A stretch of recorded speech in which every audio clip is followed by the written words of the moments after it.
I caught my wife cheated with a politician, took everything she needed to save her company, and watched her lose it all while I vanished without a trace. My wife had been working on her special project for 4 months. It was not her personal project, but she was the lead person and responsible for its success. The project was designed to save her company, Bixler Enterprises. The last 4 months had been difficult because she was forced to work hard. It was important for both her and the company. There was a good chance that Bixler Enterprises would go under if the project didn't succeed. Sarah had a bachelor's degree from Albright and an MBA from Wharton. She was the smartest one in the family. I started working as an auto mechanic right out of high school, and after 21 years I was still an auto mechanic. I didn't mind because I liked the work, and it paid well. It was enough to pay for Sarah's college and raise 2 kids. We weren't living luxuriously, but we were doing well. The kids had already moved out, and things were going pretty well with our income. Sarah got pregnant 3 months after we were married at the age of 18. For the first few years of our marriage, we lived with my parents. They had a big, empty house since 4 of my siblings had moved away. That meant we had a babysitter while Sarah completed her first few years of college. Because of 2 pregnancies, the 4-year degree took 6 years to complete. It was hard, but she made it through. I always had a job and never lacked for overtime if I needed it. After Sarah graduated from Wharton, we rented our own place. She had job offers from several large firms, but they all required us to move. I didn't mind, but Sarah wanted to stay close to home. That's why she decided to work at Bixler Enterprises. It paid well, but most importantly, it gave her responsibility and the opportunity to advance. Sarah was a hard-working, dedicated employee. The presentation was scheduled for Thursday at the Raison Hotel in Philadelphia. I took a few days off work to assist her as needed. In the end, all I accomplished was making her something to eat when she got home. I didn't know anything about her job, nor did I want to know. High-level corporate business bored me. Businessmen from Europe, Asia, and South America came for the presentation. The company paid for their airfare and provided rooms at the Raison Hotel while they were there. It was extremely expensive, and from some of the things Sarah had said, the company was overestimating its finances. Her presentation was important to her, to the company, and to over 200 employees. Until Tuesday evening, everything was going well. Sarah came home in a new outfit, a gray suit with a white blouse. She laid out everything she needed on the bed in the guest room. When it came to housekeeping, she was normal, but when it came to work, she was meticulous.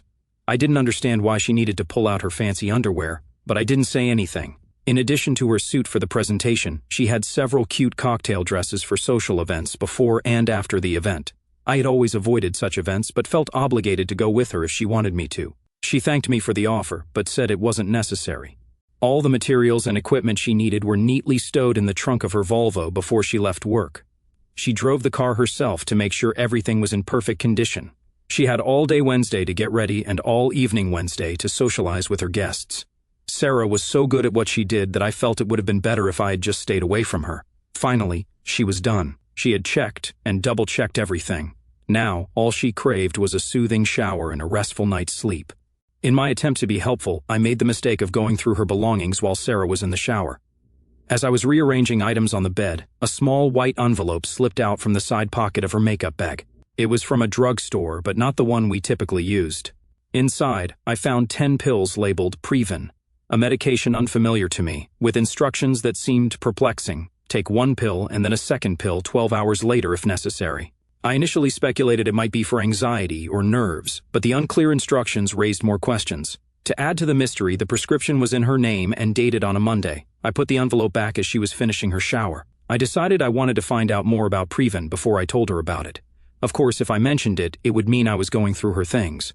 I hate dilemmas. While Sarah got ready for bed, I went to our home computer and typed in Previn. 10 minutes later, I joined my wife under the covers. I lay awake all night, wondering why my wife had picked up a prescription for the morning after pill, especially after I had a vasectomy 10 years earlier. The next morning, I got up early, but I wasn't rested. I took a long walk, hoping it would clear my head. I reluctantly headed toward home, afraid of what I might do or say when I got there. My son, Josh, joined the Navy after high school and was in his freshman year in San Diego. Our daughter, Gloria, married her childhood sweetheart last year and just moved to Dallas. That left just Sarah and me. I missed the kids, but looked forward to growing old with my wife. She was the only woman I'd ever been interested in, and now it was all turning to dust. If Sarah was having an affair, she hid it well. Of course, I never checked up on her. I never looked at her emails or cell phone calls. I had no reason to. I had no way of knowing what she was doing at work or after work. I trusted her completely. "John, where the hell have you been? You want some eggs or something?" No, just coffee. I wasn't feeling very talkative. What's wrong, honey? It's only for 3 days. You can come if you want, but you'll be bored to death. No, I really don't want to go, but I hate leaving you alone. I get anxious when you're not around. It's genuinely endearing, dear, but don't worry. I won't be leaving the hotel during this entire trip. Today, most of my time will be spent ensuring the conference room is set up. Tonight, I'll engage in pleasant conversation with potential clients. Tomorrow, I doubt I'll even find a moment for a break. I'll be back home as early as possible on Friday, promising you a fantastic weekend. You catch my drift? While all of that sounded reassuring, I couldn't fault her for her concerns. I'm an auto mechanic, and I'm married to a beautiful and successful woman. At times, I can't help but wonder if her focus is more on advancing her career than on building our family life. Stop it, damn it, John. I've always respected what you do for a living and never pointed out otherwise. You raised 2 great kids and put me through college. You are a great husband, a great father, and a good provider. Never forget that. I finished my coffee while she cleared the table. Do you want me to call you? No, that's not a good idea. I'll have my cell phone off, and I'm going to turn off my room phone for the night so I can get some sleep. I'll call you every chance I get. I helped her load the car. She was as fussy about it as she was about everything else work-related. It would take her 3 hours to get to the Raison Hotel. I stood on the porch and watched her leave. I didn't bother asking her about the pills. I spent the rest of the morning on the porch. I don't remember ever worrying as much as I did then. I felt small and insignificant. I felt out of my league. I was a small-town guy with a mediocre job and a successful wife. It was a mismatch. I should have noticed it earlier. I felt stupid. The best suit I had was a blue blazer and a pair of pants. At least I had a few ties, even if they were 10 years out of date. I had just finished getting dressed when the landline phone rang. Hey, sweetie, I just wanted to let you know I got here okay. You had a good drive? I'm assuming the traffic wasn't too heavy. It was fine. I'll call you tonight. Now I've got to go. I'm in room 714. Sarah, I can be at my parents' or my brother's tonight if you want to call me on my cell phone. Okay, cell phone rings. I love you. Gotta go. I took my time getting to Philadelphia. I didn't go straight to the Raison. I stopped first and got a steak and cheese sandwich. It promised to be a long night. I wasn't sure what I was going to do. I parked in the hotel garage and just waited. Sooner or later, I had to enter the hotel. I just couldn't decide when to do it. The ringing of my cell phone helped me make my decision. John, I just wanted to let you know that everything has settled. I'm going downstairs now to meet some people and have dinner. You didn't forget anything, did you? No, everything's fine. I've got everything in my room for tomorrow. Do you need anything? No, John, relax. I'm going to turn my phone off. I'll call you tomorrow morning. All right, have fun. It's not fun, John. It's work. I didn't look too out of place. The lobby, restaurant, and conference rooms were full of people, so I could remain inconspicuous. There was a cute little brochure that showed the layout of all the hotel rooms. I wandered through the different rooms and stopped at the walls, looking around at the crowd. I had no idea what I would do if Sarah saw me. I would find out if and when that happened. I found an event board that listed all the rooms being used by various groups. Bixler Enterprises didn't have any rooms available for Wednesday night. I found this interesting. Sarah had said she wasn't going to leave the hotel, but now I wasn't so sure about that. There were 3 dining rooms, family, casual, and fine dining. Sarah wasn't a big fan of dining with kids, so I went to the casual room first.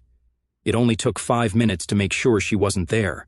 My luck improved when I found a cozy spot in the gourmet lounge, tucked away in a corner. It was the type of intimate booth often reserved for private meetings. Sarah looked stunning in a black cocktail dress with a plunging neckline, complemented by pearls. Her companion seemed to appreciate her elegance. While I recognized several of Sarah's colleagues, he wasn't one of them. He looked vaguely familiar, but recalling where I knew him from proved challenging. With plenty of available seats, I easily made my way across the room. The tables were adorned with candles and delicate glass candlesticks. I extinguished mine, citing discomfort due to my glaucoma, and proceeded to order my usual chicken dish, settling in for the evening. The waiter poured my coffee for the 3rd time. Excuse me, the guy at the table across looks awfully familiar. Do you know who he is? Sure, that's Malcolm Eugene Foote. He's a member of the meeting. He's expected to run for Congress in the next few years. Is that his wife with him? She's very pretty. No, this is the first time I've seen her. He always uses that table for special ladies, if you know what I mean. I just smiled at him and asked for the check. I'd never seen Sarah so sensual with a man before. She seemed to catch every word he said like he was a god or something. They weren't doing anything inappropriate, but it wasn't platonic or businesslike. When I left, they were finishing their 2nd bottle of wine. Now I understood why she had taken her fancy lingerie. I made myself comfortable in the corner of the lobby so I couldn't be seen. 10 minutes later, they walked out of the restaurant. She held his hand as they walked across the lobby to the elevator. I watched the floor indicators carefully. That the elevator stopped on the 3rd floor was a good sign. It meant she hadn't taken him to her room. It was a bad sign when the elevator didn't go to the 7th floor. It meant she went to his room. Just in case I was wrong about something, I sat in the lobby and watched the elevator for an hour. People came and went, but Sarah was not one of them. I got my empty suitcase out of the car and walked up to the front desk. Even though I could prove I was her husband, I had a hard time getting a key card. They relented after calling the room, but no one answered. Finally, I was on my way to room 714 with the key card. I didn't even turn on the lights at first. I just sat in the dark room for over an hour. It wasn't hard to make sure she wouldn't come back to the room. First, I packed all her clothes and personal belongings. I didn't leave anything behind. I checked the package of Previn. There were still 10 pills left in it. On the dresser, very neatly laid out, were all the items she would need for her presentation the next day. I began to fill the suitcase. There were 24 specially bound promotional folders and another 20 regular folders. All of them went into the suitcase. A digital projector went in next, followed by a laptop. I took her purse and cell phone, which she'd left in the room. All she had with her was a clutch and probably a tube of lipstick. I walked around the room as carefully as she did to make sure I didn't miss anything. Once I was satisfied, I put her car keys and my wedding ring on the dresser. Other than those 2 items, the room was completely empty. The elevator headed straight for the parking garage. I had no trouble carrying 2 suitcases, and 20 minutes later, I was on the expressway heading north. It was well past 3 in the morning. I had no idea it had been that long. An hour or 2 later, my cell phone rang. Caller ID showed it was the Raisins phone number. John? Yes. Where are you? I'll be at the house soon. That's all I said. It was quiet on the other end of the line. Salesmen have an old saying, the first one to talk loses. It seemed like an eternity before she spoke. John, I'm sorry. She didn't ask anything and just hung up. I turned my phone off. It was obvious that she had gone back to her room.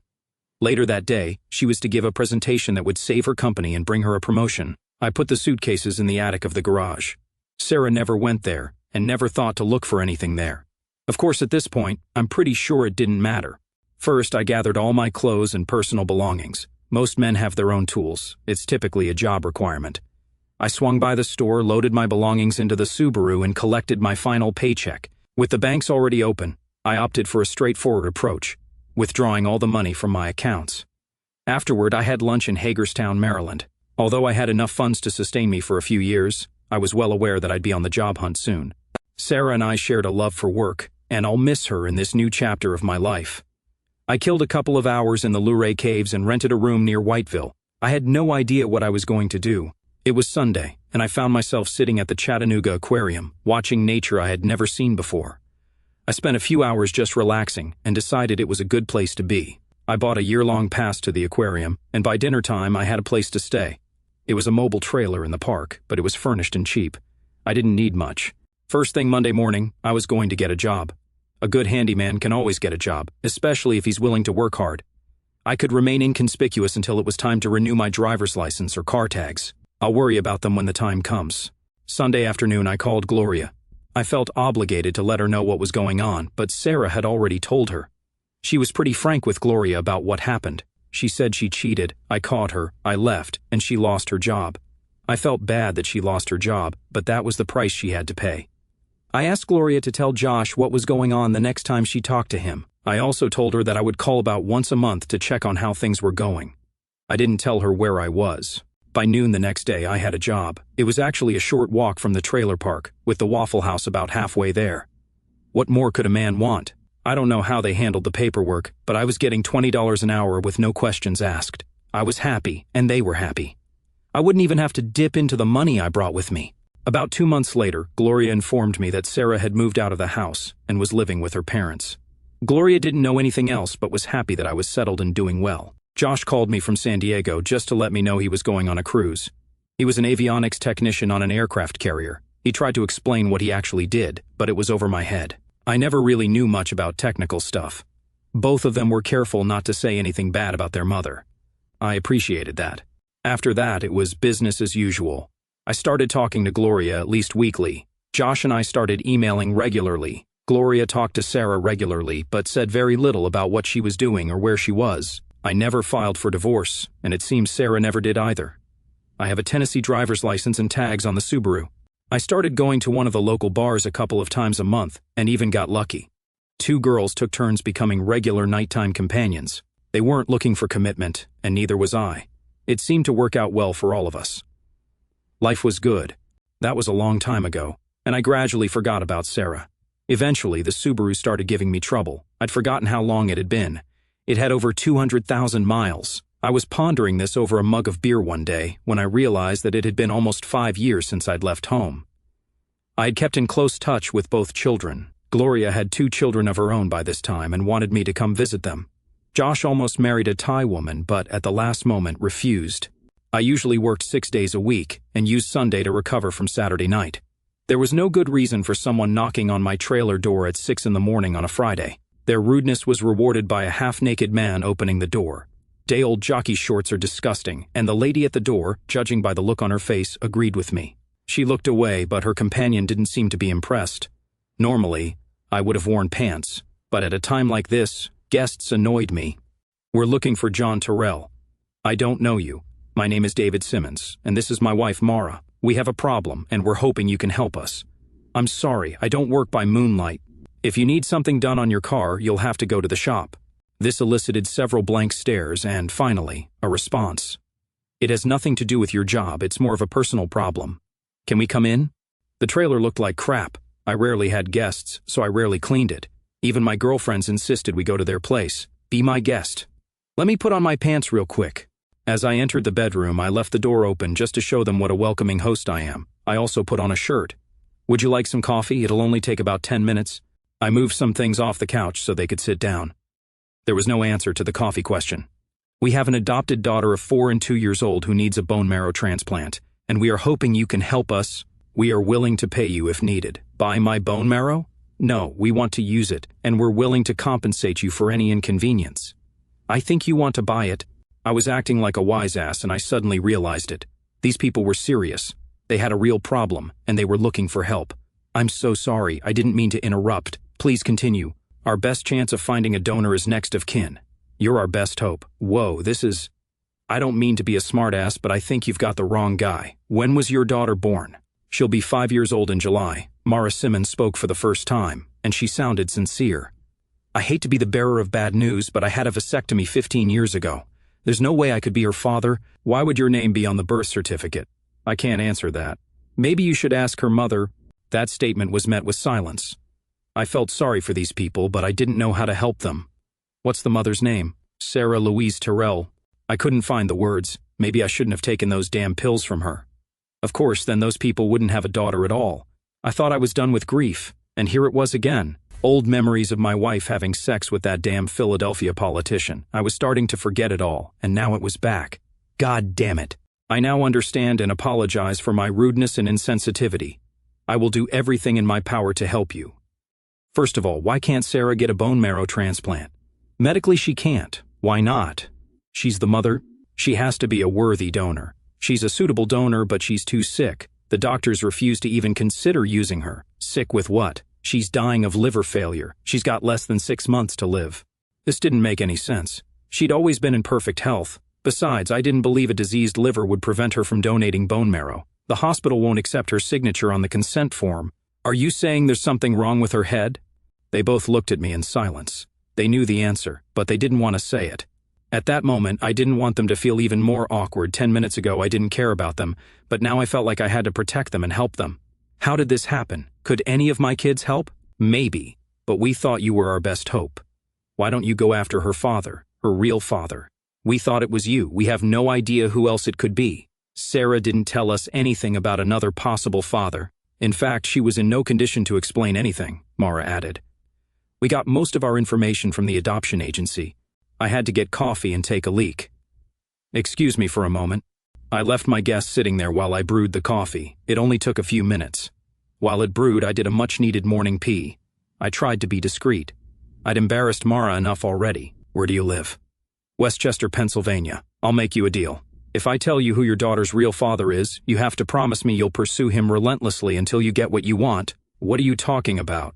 Your daughter's father is a prominent politician in Pennsylvania. He will, of course, deny everything, and will probably provide you with legal documents to stop your efforts. If you agree to push hard enough to get him to admit that the child is his, you can shame him into getting a bone marrow transplant. That's what you want, right? Yeah, sure, but how do we do that? I don't know. I'm a mechanic. I work metal for a living. I think the best way would be to use television, radio, and newspapers. Politicians will do anything to avoid bad press. Do you have any friends who might be able to help? Well, now they were both smiling. I must have said something that gave them hope. I think we can do this. Who the hell is he? Malcolm Eugene Foote. He's running for U.S. Senate. I bet he'll do anything to avoid bad publicity. The coffee was ready, but David and Mara couldn't wait to get home. Before they left, I told them how to contact Gloria and Josh in case they needed them. I was sure they would help. I also had them tell me where Sarah was. I would most likely be in Pensacola before they even got back to Westchester.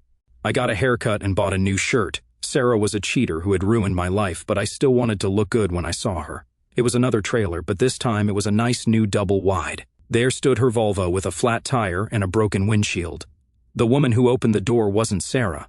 She looked like she'd been doused hard and left soaking wet. She was at least 45, maybe 50, and must have had a hard life. The lack of makeup didn't help, and she just looked awful. I didn't get a chance to open my mouth. Damned if it isn't John Terrell. I never expected to see you here. I had to use the old line. You're putting me at a disadvantage. Sherry Hart. Come on in, honey. Can I get you a beer? No, but thank you. I'm here to see Sarah. Sherry walked across the room and stopped at the buffet in the dining room. Here she is, John. Look all you want. Her hand pointed to a brass urn that stood in the middle of the empty buffet.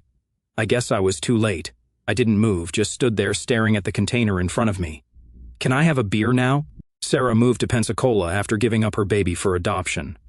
She bought the trailer with the money she got from Bixler Enterprises after she was laid off. She had a profit-sharing $401,000 plan, vacation, and sick leave.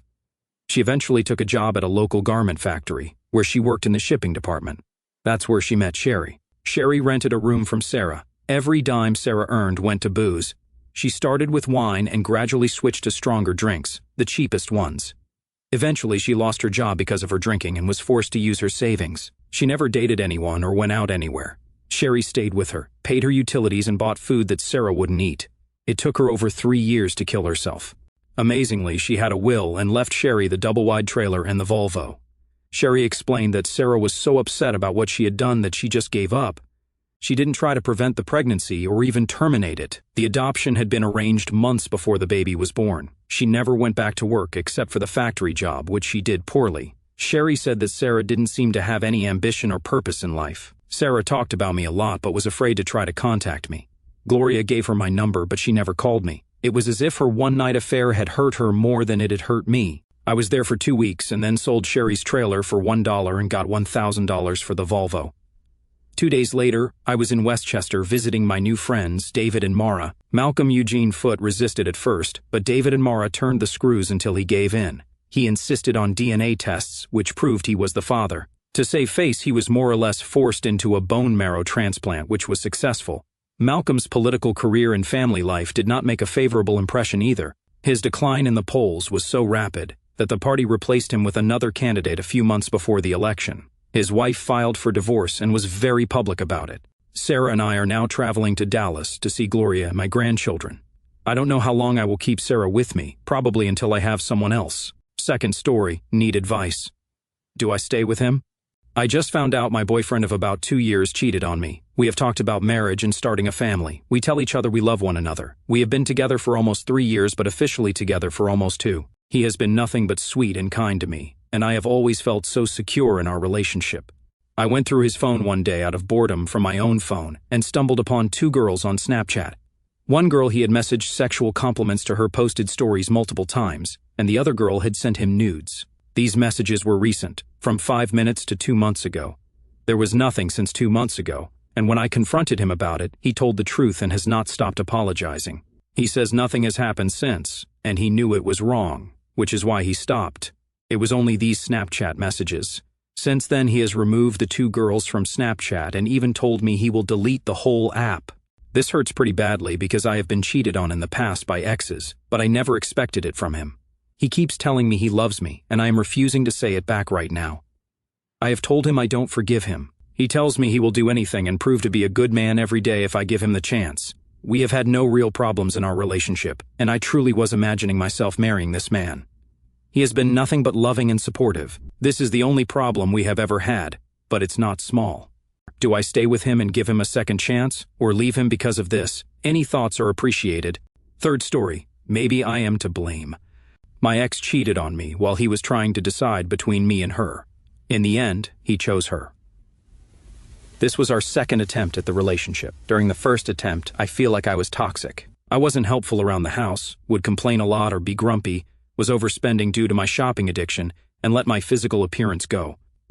We were 3 weeks out from getting married. I can't let go of the fact that I couldn't keep things together for 3 more weeks to be married to this man. He started seeing her after things ended between us the first time. Yes, he found who he really wanted to be with. I can't help thinking that she never would have been more than a coworker to him if I hadn't pushed him to unhappiness and made him seek happiness from someone else. Yes, he made the choice to cheat. But my actions previously led to this whole thing. I just went into no contact with him. He tells me that it is my choice if I want to continue talking and be friends. While I miss him, he can't be allowed to have his cake and eat it too. He is still with her. She lives with him, and he gave her a promise ring. Fourth story. My girlfriend was cheating on me on Discord. Hello there. I met my girlfriend in 2022 when I was 17 and she was 16. It really kicked off from the start. We understood each other so well and we were having so much fun. We got together on the 16th of September 2022. Since December 2023, we were living together. We had a bit of a hard time last year, but it was nothing tragic. We were still understanding each other well. At the end of last year, she started to lose feelings. At least it felt like it.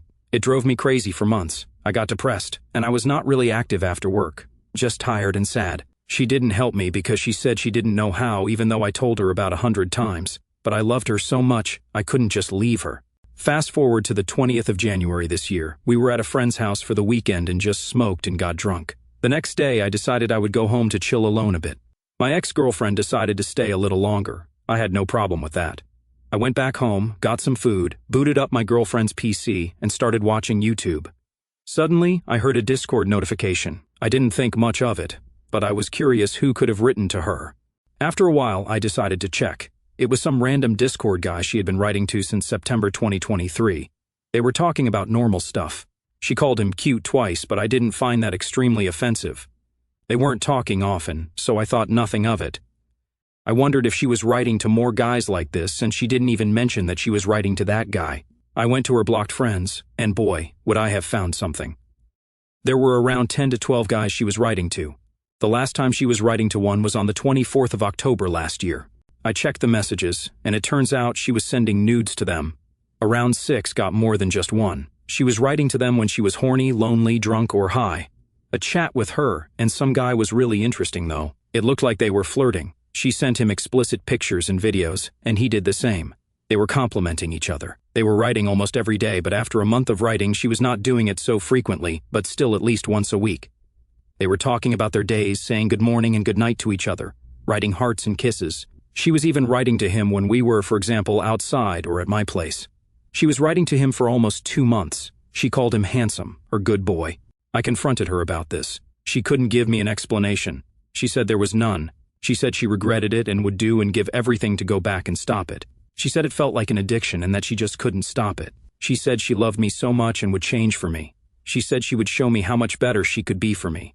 Even though I told her that we were probably never going to get back together, we broke up on the 22nd of January. Since yesterday, she's been at my place.